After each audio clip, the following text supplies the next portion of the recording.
अक्षता जी, अब अपने बिल्कुल मैम का क्वेश्चन था ना कि स्टूडेंट्स के दिमाग में क्या चल रहा है। पहला क्वेश्चन तो यही चल रहा है कि अच्छा ये 20 लाख वाली खबरें आ रही है, जैसे सर ने बताया कि हमारे पास भी उड़ती उड़ती पर ठीक है आती है चलती है कि पेपर मिल रहा है दोबारा से,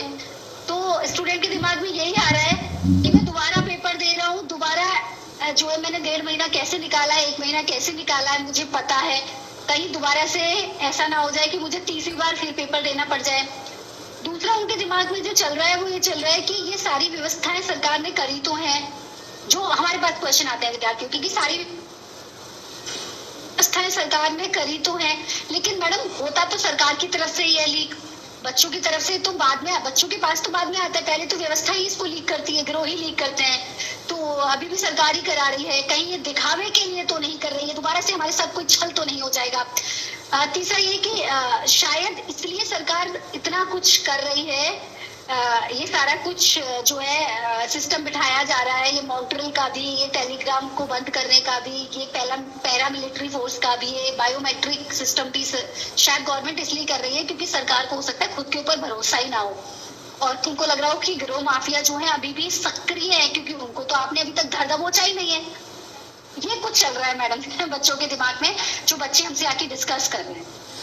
ठीक है मैम, इसी से जुड़ा हुआ एक सवाल देखिए, जब पिछली दफा पेपर लीक हुआ था 3 मई 12 मई का जो भी अंतराल रहा था, उस दौरान कई ऐसी तस्वीरें सामने आई थी जो कि बेहद नकारात्मक तौर पर देखने को मिल पाई थी, लेकिन इस बीच एनटीए की विश्वसनीयता पर सवाल उठ रहे थे। तो क्या ये मानकर चला जाए कि एनटीए जो तमाम चीजों को लेकर अभी कदम उठा रहा है, भले ही कितना पुख्ता और व्यापक स्तर पर हो, लेकिन वो कोशिश ये कर रहा है कि अपनी जो पुरानी इमेज है जो धूमिल हो चुकी थी उसे ठीक कर पाए, उस छवि को थोड़ा साफ कर सके?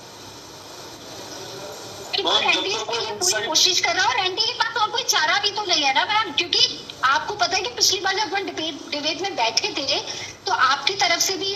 मतलब बात आई थी और यहाँ जो हमारे साथ पैनलिस्ट थे उन्होंने भी ये बात कही थी कि एनटीए को तो आपको हटा के कोई और दूसरी बॉडी बनानी चाहिए जो कि स्वतंत्र और निष्पक्ष रूप से एग्जाम करा सके। इनफैक्ट बहुत सारे ऐसे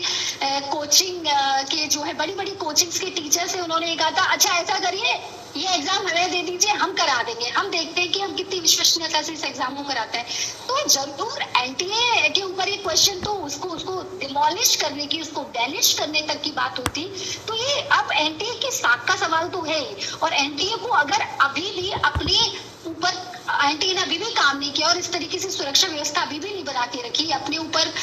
तो मैडम एनटीए इसमें कहीं कोई दोहराए नहीं है कि और कॉकरोच जनता पार्टी जैसी और जैसे युवा जो है वो अब की बार ये कहने लगेंगे कि एनटीए को खत्म करो और इस बार दूसरा नया बनाओ और सरकार को हो सकता है एक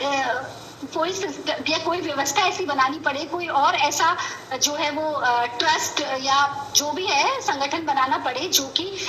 अब आगे से जो है नीट जैसी बड़ी परीक्षाएं कराए।